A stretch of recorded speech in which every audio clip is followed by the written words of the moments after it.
네, 안녕하세요. 586 친중 전체주의 집단이 지배하고 있는 세상입니다. 이런 상황에서 우리 자유공화 시민을 위한 좀 기운 솟는 뉴스와 해설을 매일매일 전해드리고 있는 세뇌탈출입니다. 오늘은 좀 우스갯소리로 이재명이 중국 간첩이라는 걸 자백한 거 아니냐 이런 의심이 들게 하는 정황을 한번 살펴보고, 그 다음에 실제로 지금 전 세계에 걸쳐 가지고 이 코로나에 대해서 이제 이 통제와 공포는 좀 그만하자. 이제 이거를 평온한 평정 상태에서 자율에 의해서 우리가 그냥 위드 코로나로 살아가자. 이 흐름이 지금 굉장히 거세졌습니다. 전 세계적입니다. 그래서 그걸 좀 짚어보기로 하겠습니다. 이 모든 문제가 그렇죠. 어떤 시련이 있으면 그 시련을 거쳐서 뭔가를 배울 수 있는 그런 계기가 될 수도 있거든요. 그래서 이 코로나도 인류가 상당수의 인류들이 말하자면 공포와 통제냐 혹은 평온과 자율이냐 이런 그 초이스에 대해서 고민해보는 그런 계기가 되고 있는 것 같습니다. 자, 우선 잠시 자율구독료 부탁 말씀 올리겠습니다. 아시다시피 저희 백모 이 세뇌탈출이 처음에 게시하면은 빠르면은 하루, 늦으면은 한 일주일, 열흘까지도 이 광고가 붙질 않습니다. 그래서 좀 여러 가지로 어려우니까요. 형편이 되시는 분들은 조금씩 도와주시기 바랍니다. 감사합니다. 자, 뭐 웃자고 하는 소리입니다. 이재명이 중국 간첩 자백한 거 아니냐. 이거 뭐 신문에도 나오고 또 여러 유튜버들도 하니까 저도 한번 좀 그냥 잠깐 언급하겠습니다. 이재명의 그 선대위에 그 메시지 총괄하는 사람이 있는 모양이에요. 정철이라고. 이 사람이 이재명을 위해서 한답시고 111 캠페인을 했어요. 다시 말해서 나는 하루 한 명에게 1번 찍어달라고 호소한다. 그래놓고 이제 범죄 신고 112, 재난 신고 119, 대통령감 신고 111 이렇게 해가지고 이걸 만들었는데 포스터를. 문제가 뭐냐? 111이 이게 국정원 간첩 신고 전화번호예요. 거기다가 이 배경 사진과 이 인물이 중국인이에요. 그러면은 야, 이재명이 중국 간첩이냐 이제 이렇게 되는 거죠. 이게 자백한 거냐. 거기다 이재명 본인도 이 111 캠페인을 공유하면서 대한민국 곳곳에 흩어진 간절함을 한데 모을 수 있도록 함께 힘을 모아 주십시오. 국민 여러분의 간절함을 담은 새로운 대한민국, 여러분의 도구 이재명이 반드시 만들겠습니다. 이런 식으로 추임새를 넣었다가 이걸 또 글을 삭제하고 난리가 난 모양이에요. 그런데 그래서 그런지 간절함이 자꾸 간첩질로 이렇게 보이는 겁니다. 대한민국 곳곳에 흩어진 간첩질을 한데 모을 수 있도록 함께 힘을 모아 주십시오. 국민 여러분의 간첩질을 담은 새로운 대한민국, 여러분의 간첩 도구 이재명이 반드시 만들겠습니다. 자꾸 제 눈에 그렇게 보이는 거예요. 이게 이제 제가 좀 이제 그 시력에 문제가 생기는 것 같습니다. 나이가 들다 보니까 치매도 오는 것 같고, 그래서 저도 이제 정밀 검사를 좀 받아보았으면 좋겠고요. 혹시 존경하는 이재명 후보님께서 방금 저의 말에 의해서 기분이 많이 나쁘셨다면은 그냥 용서해 주시기 앙망합니다. 자, 코로나 감염자가 하루 감염자가 5만 명을 사실상 돌파를 했죠. 8일 0시 기준으로 4,567명입니다.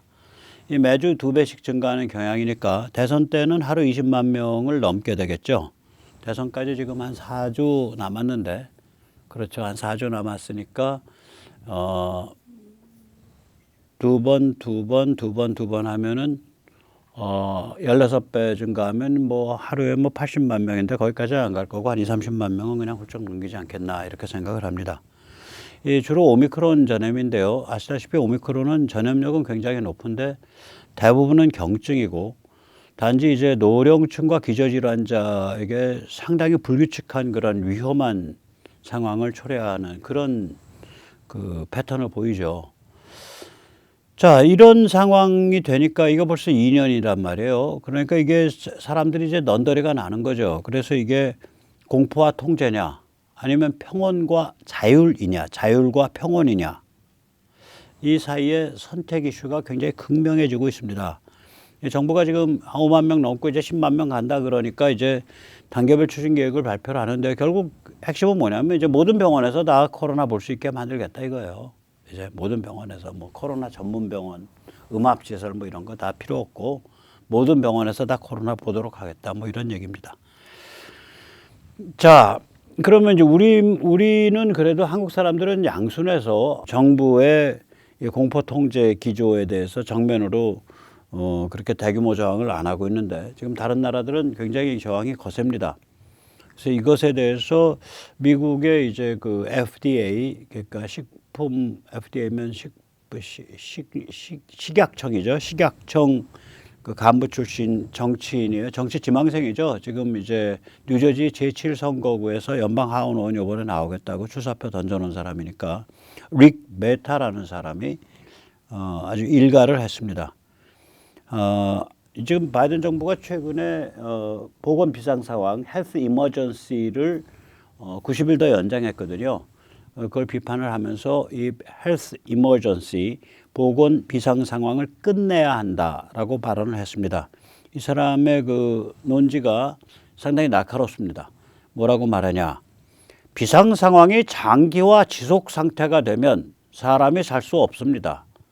비상 상황이라는 건 정의상 단기일 수밖에 없습니다. 만약에 어떤 상황이 장기화됐다는 이야기는 이미 비상 상황이 아니란 뜻입니다. 한마디로 2년씩 이렇게 끌어버리면 멀쩡한 사람들 다 죽어나간다. 풀어라. 그 소리예요. 그리고 이제 미국인 70%가 여론조사를 해보면 위드 코로나 상태로 일상으로 돌아가야 된다. 이런 답이 나옵니다. 1월에는 영국과 아일랜드가 제한조치 대부분을 해제를 했고요. 2월에는 덴마크와 노르웨이가 제한조치 대부분을 해제했고 그리고 곧 이어서 스웨덴이 그 뒤를 이었습니다. 일본은 한편 작년 9월에 이미 제한조치 대부분을 해제했습니다. 이 릭 메타가 아주 의미심장한 이야기를 합니다. 저들은 공포와 통제를 좋아합니다. 비상 상황을 유지해서 우리를 지배하려는 것입니다. 치료법에 집중해야 합니다. 바이든 정부는 백신에 관해서 트럼프 행정부가 워프 스피드 작전, 그 번개 작전, 차원 이동 작전을 펴서 백신을 빨리 개발했듯이 치료제에 대해서도 개발과 양산을 전폭적으로 지원했었어야 마땅합니다. 파이자 치료제 같은 거 바이든 정부가 전폭적으로 지원하고 양산을 그렇게 밀고 그랬어야 되는데 그걸 안 하고 또 바이든 정부 특이하게 그 뭐 모노클로랄 그 엔타이바디인데 그거 잘 모르겠어요. 모노클로랄 아무튼 항체 그러니까 항체 치료제 이걸 FDA가 못 사용하게 했어요. 오미크론 변이에 대해서는 별 효과가 없다 이런 걸로 해서 그래서 거기에 대해서 이건 의료 독재 아니냐. 왜냐 어떤 치료제가 효과가 있다 없다는 의사가 판단하면 되는데 이때까지 사용되었던 치료제를 못 사용하게 한다. 그런 문제가 있다 이거죠. 또 그다음에 그 항우울제 중에 한 종류가 이 그 입원율이나 그 병이 악화되는 것을 굉장히 줄여준다라는 그러한 국제학술 논문이 란셋이라는 국제학술지에 발표된 바 있습니다. 최근에. 그래서 이 치료제에 대한 그런 광범위한 그 지원 방식 또 진취적으로 그걸 이렇게 부추겨주는 방식, 도와주는 방식 이런 식으로 바이든 정부가 정책 포커스를 옮겨야지 이 비상 상황을 자꾸 만지작 하면서 비상 상황 자체를 오랫동안 끌고 가려고 하면 이건 안 되는 거다. 이런 얘기를 릭 메타가 최근에 언론에 대고 일갈 했습니다. 저는 이 사람 입장이 맞다고 생각합니다.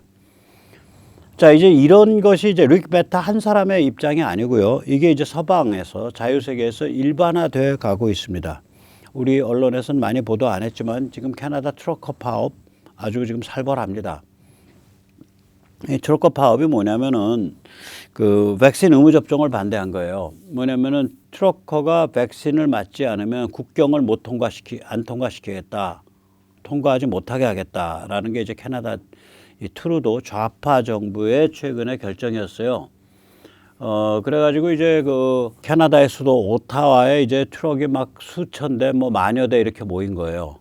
그래서 오타와가 쑥밭이 된 거예요. 이 오타와가 어디냐? 우리가 이제 캐나다의 토론토는 잘 아시죠? 토론토는 수도가 아닙니다. 캐나다의 수도 오타와고요. 저게 지도에 지금 퍼렇게 나타나 있는 5개가 저게 5대 호죠. 그레이트 레이크스 5개의 호수죠. 맨 왼쪽 위에 있는 게 슈피리어호, 그 다음에 그 아래쪽으로 쭉 쳐져 있는 거, 저게 미시간호, 그 다음에 가운데 좀 큼직한 거, 저게 휴런호고, 그리고 아래 두 개가 작은 게 있는데 왼쪽에 있는 게 에리, 그 다음에 오른쪽에 있는 게 온타리오호일 겁니다. 그래서 저 하얀 게 땅이란 소리죠. 저 휴런과 에리와 온타리오 사이에 이렇게 땅, 저 빨간 점 찍혀 있는 저 반도같이 뚝 튀어나와 있는 땅, 저기가 이제 캐나다의 심장부예요. 그 지역에 토론토도 있고, 저 지역에 지금 방금 말씀드린 그 캐나다의 수도 오타와도 있습니다. 그 수도에 그냥 트럭이 수천 대 만 대 이렇게 몰려가 버린 거예요. 이 컨테이너 트럭이. 그리고 이 오타와 부근에 그 오타와에서 멀지 않은 곳, 그래도 한 1000km쯤 되는 것 같은데, 거기 북미에서 가장 물동량이 많은 다리가 있어요. 앰베서더 브릿지라고, 미국이랑 캐나다 연결하는 다리. 그거에서 트럭들이 멈춰 서 버린 거예요. 일요일 날. 그게 하루에 물동량이 하루에 한 6, 7천억 되고요. 1년에 한 7, 80조 원 어치의 물동량이 왔다 갔다 하는 그 루트예요. 그게 북미에서 제일 물동량이 많은 육상 루트인데 거기에서 멈춰서 버렸다고요. 예, 그러니까 이제 왜 멈췄냐? 저 오타와에 있는 트럭커들의 시위를 지지하느라고 멈춰선 거예요. 여기다 대고 이제 그 트루도가 극언을 한 거예요. 극언하기 전에 트루도가 잠적을 했습니다. 트럭커들이 이렇게 몰려드니까 트루도가 행방을 밝히지 않고 없어져 버렸어요. 겁이 나니까. 그리고 없어진 상태에서 그것만 계속 하고 있는 거예요. 그건 뭐라 그랬냐? 얘들은 남성 우월주의 여혐이다. 그러니까 말하자면 메일 슈프리머시스트 이 정도까지만 해도 말이 되는데 그 정도가 아니라 이 일반적인 남성 우월주의가 아니고 미사지니스트예요. 미사지니스트라는 건 극단적 여혐입니다. 극단적 여혐, 아주 상스럽고 공격적인. 그러니까 남성 우월주의 여혐주의자들이다. 이렇게 미사지니스트라고 했고요. 인종주의자들이라 그랬어요. 레이시스트라고. 그러니까 이게 왜 그러냐면 왜 레이시스트라는 그런 식의 표현이 나오냐. 트럭커들이 백인 비중이 높은 데다가 이 코로나에 의해서 숨진 사람의 비중이 흑인이 높아요. 그러니까 코로나로 흑인도 숨져가는데 니들은 백인이라고 안 맞겠다 그러고 니들 아주 그러면 인종차별주의자 아니냐 이렇게 공격을 한 거예요. 이 사람들은 그냥 나 백신 의무화시키지 마라 이 얘기인데 사실은 이 트럭커들의 한 85%가 백신을 맞았다 그래요. 15%가 안 맞은 건데 맞았거나 안 맞았거나 그 의무화할 일 아니다 이러고 들고 일어난 거예요. 트럭커들이 전부. 트럭 모는 분들이. 그래갖고 이게 사람들이 아주 격분을 했습니다. 이 트루도의 그건 때문에. 이 사정을 아주 냉정하게 묘사한 게 월스트리트저널입니다. 월스트리트저널에서 한마디로 말하면 이 전 세계에서 서방에서 제일 순둥이 같은 사람들, 제일 양순한 사람들이 캐나다 사람들인데 캐나다 사람들까지 이렇게 들고 일어났다는 건 이제 서방 세계에서 이제 그 공포에 바탕한 통제 포기해야 된다는 소리다. 이 소리예요. 핵심은. 한번 들어보시죠. 거의 다 이제 그러니까 에디토리얼 보드 거니까 사설이란 말이에요. 이게 사설. 사설에 보면 캐나다에서 프랑스 혹은 미국과 같은 시민 불복종 운동이 발생했다. Civil Disobedience라고 부르죠. 시민 불복종 운동이 발생을 했다. 세계에서 가장 순종적인 순둥이 캐나다 사람들마저 이같이 움직인 것은 서방 사람 대부분이 코로나 관련한 제약들, 코로나 관련한 의무적 조치들, 코로나 관련해서 생활에 대해 국가가 간섭하는 것, 여기에 대해서 넌더리를 내고 있다는 것을 뜻한다. 이제 사람들은 한 사람 한 사람이 직접 자기 자신의 건강과 리스크에 대해 선택하기 원한다는 것을 의미한다. 오미크론이 덜 치명적이고 확진자 발생 수치가 수그러지기 시작한 상황에서 트럭커들은 팬데믹 비상상황 체제가 끝나야 한다는 국민적 의사를 대변한 것이다. 참고로 이제 미국 같은 경우도 확진자 발생 수치가 이제 오미크론 파도가 쫙 지나가면서 이게 약간 수그러들었어요. 유럽도 그렇고요. 그래서 확진자 발생 수치가 수그러지기 시작한 상황. 한국도 이제 그 컴퓨터로 시뮬레이션 모델링을 해보면 뭐 하루에 뭐 20만, 30만, 40만 가다가 이게 약간 수그러질 거예요. 뭐 50만 가다 수그러질지 그건 잘 모르겠어요. 그 선이 어디서 수그러질지는 제가 컴퓨터 시뮬레이션 그런 거 하는 전문가가 아니니까. 그리고 그런 시뮬레이션을 질본이나 또 전문 의사들이 하고 있지만 그 무슨 뭐 약팔이도 아니고 실제로 그래야 그러나 보다 하는 거니까 함부로 얘기들을 안 꺼내고 있는 거예요. 아마 열심히 시뮬레이션 하고 있을 겁니다. 어쨌거나 그 다음에 또 이 월스트리트저널 사설 이렇게 나가고 있습니다. 이 좌파는 이 트러커들을 비하하면서 트럼프 지지자들이라고 비하하고 있다. 특히 캐나다 수상 트루도는 고함 치면서 나치 십자가 흔드는 자들, 그러니까 shouting and 이거 bunch of shouting people and swastika wavers 이렇게 얘기를 했어요. 그러니까 나치 그 꺾인 십자가, 나치 꺾인 십자가를 흔드는. 이 트러커들이 나치 꺾인 십자가 흔든 적 없거든요. 했었으면 바로 체포됐죠. 그러니까 트루도가 굉장히 좀 악랄할 정도의 극좌 성향, 아주 그 골수 좌파 성향, 글로벌리스트 골수 좌파 성향에 골 때리는 정치인이거든요. 아니 지금 트러커들이 우리 백신 강제 백신 맞기 싫다라고 지금 시위를 한 건데 거기에 대해서 쟤들은 고함 깍깍 지르면서 나치 꺾인 십자가 깃발 흔드는 놈들이야 이러고 공개적으로 그걸 대놓고서 그냥 밟아버렸다. 그러니까 다 들고 일어나죠. 더 들고 일어나죠. 그러면서 이제 또 그 월스트리트저널은 최근에 이제 브뤼셀에서 한 6, 7만 명이 모였던 시위, 또 다른 유럽 도시에서 벌어지고 있는 이 백신이나 백신 패스포트에 대한 것, 그 다음에 통제에 대한 그 백신 패스포트 통제에 대한 저항 시위 이런 걸 얘기를 합니다. 또 이런 저항 시위는 뉴질랜드나 오스트레일리아에도 계속 있다라고 월스트리트저널이 말하고 있습니다. 그러면서 무슨 얘기를 하냐? 지구에서 가장 유순한 캐나다 사람들마저 돌아섰다는 것은 더 이상 비상 상황을 지속할 수 없음을 의미한다. 공포와 통제가 지배하지 않는 일상생활로 돌아갈 필요를 수용하는 정책으로 선회해야 한다. 월스트리트저널까지 이런 얘기를 하는 거예요. 이제. 자, 뉴질랜드요. 뉴질랜드 인구 뭐 몇백만 안 되죠. 근데 자동차가 이 트레일러들이 한 1000대 정도 안팎이 모인 것 같아요. 그러니까 우리로 치면 한 10,000대 모인 거예요. 최소. 뉴질랜드도 이러고 있는 거예요. 이걸 이제 프리덤 칸보이라 그러거든요. 그러니까 자유의 행렬. 아까 오타와에 모인 트러커들도 자기들을 프리덤 칸보이라고 했고요. 캐나다 깃발, 미국 깃발 합쳐서 딱 가요. 마가 민초 분위기예요. 오히려 지금 이 코로나를 2년을 시달리면서 사람들이 거기를 이제 모아져 가면서 야, 얘들이 코로나를 내세워서 우리를 통제하려 그래? 공포를 부추겨서 이 의심을 많이 갖게 되면서 특히 오미크론과 백신 뭐 이런 걸로 해서 이제 치명률이 떨어지니까 이제 숨 좀 쉬고 살자 하면서 이제 저항으로 다 튀어나오고 있는 거예요. 그러니까 서방의 전반적인 분위기고요. 이 저항 분위기는 말하자면은 색채로 보면 자유보수 공화주의 색채입니다.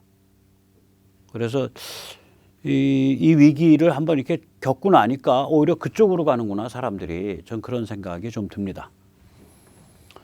코로나가 사람들을 보수화시킨 거예요. 코로나가 보수운동을 오히려 강화시키고 있어요. 심화시켰어요. 그러니까 심화시키고 있는 거예요. 그 각성을.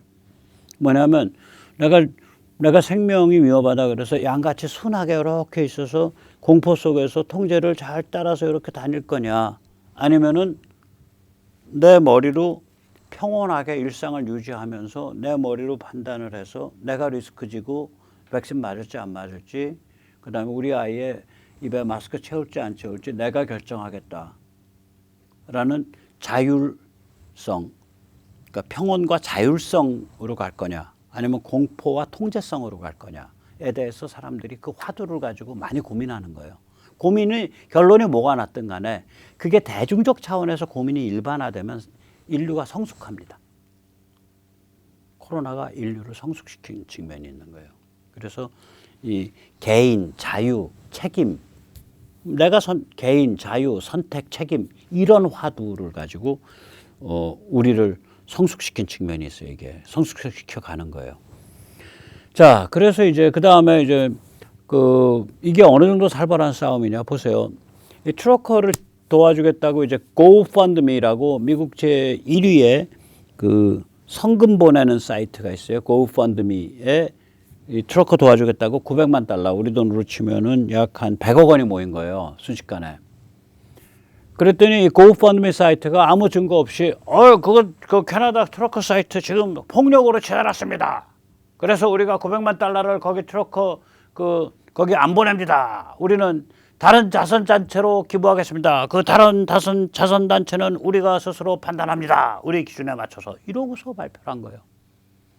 그래서 바깥 뒤집히니까 돈 낸 사람들이 그러니까 그 돈 낸 사람들을 기반으로 하는 주정부가 또 튀어나온 거예요. 플로리다 주정부, 루지애나 주정부, 웨스트 버지니아 주정부가 튀어나와서 야 우리 주 시민이 낸 돈 거기 가 있는데 네 마음대로 고펀드미 네 회사 마음대로 멋대로 여기 준다 저기 준다 전용을 해? 거기 트러커들한테 안 보낼 것 같으면 니들이 주장하듯이 사람들한테 다 돌려줘야지 하고서 그냥 싸대기를 날려버린 거예요. 그래가 고펀드미가 전액 기부자한테 환급하겠습니다. 전액 기부자한테 환급하겠습니다. 하고 또 말을 바꿨어. 그러는 와중에 이제 트러커 시위하는 사람들은 고펀드미가 돈줄을 막으니까 고펀드미 말고 2위 업체가 있어요. 거기는 돈줄 안 붙잡았다고요. 그런 단속을 안 했단 말이에요.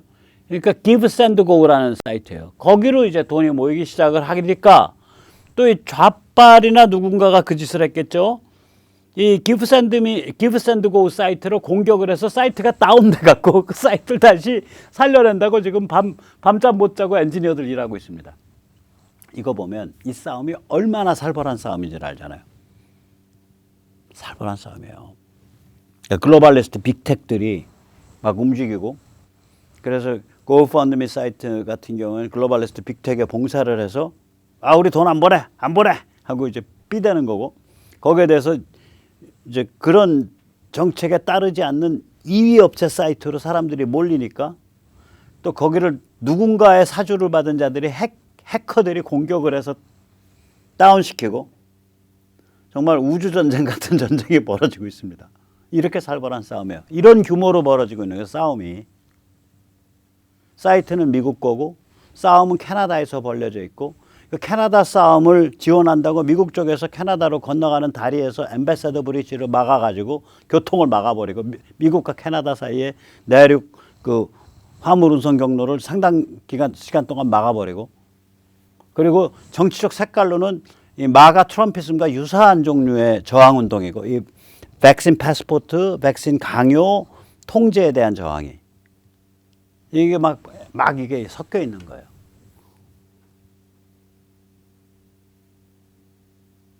싸움이 아주 전 세계적이죠. 근사합니다. 자, 보시면 이제 버지니아에서 최근에 그 글렌 영킨 주지사, 공화당 주지사 트럼피즘이죠. 마가 트럼피즘 해당하는 여기 지금 뭔가 서명하는 이 글렌 영킨 주지사가 이제 행정명령을 뭘 내렸냐면 학교나 교육당국이 스쿨보드, 그러니까 교육위원회, 카운티별 교육위원회가 학교에서 애들한테 마스크를 꼭 써야 한다. 쓰지 않으면 학교 나오지 말아라. 이걸 이제 마스크 맨데이트라 그래요. 마스크 의무화.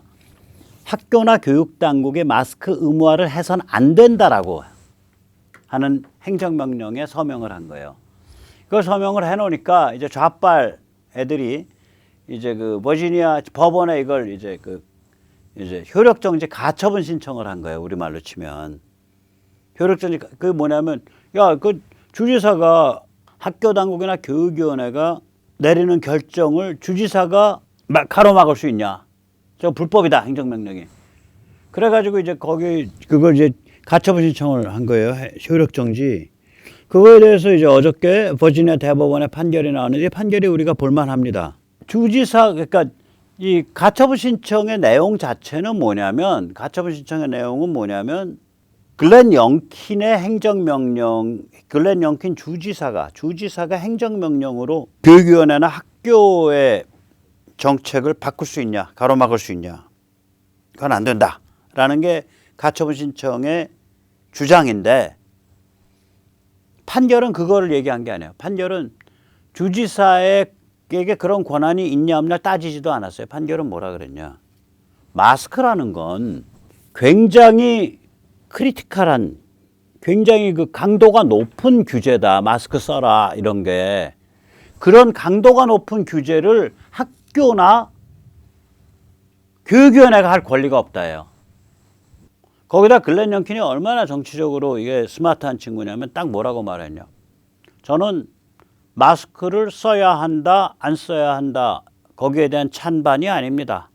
저는 아이들에게 마스크를 씌워야 된다면 그 마스크를 씌울 수 있는 권한을 가진 유일한 존재는 아이들의 부모입니다.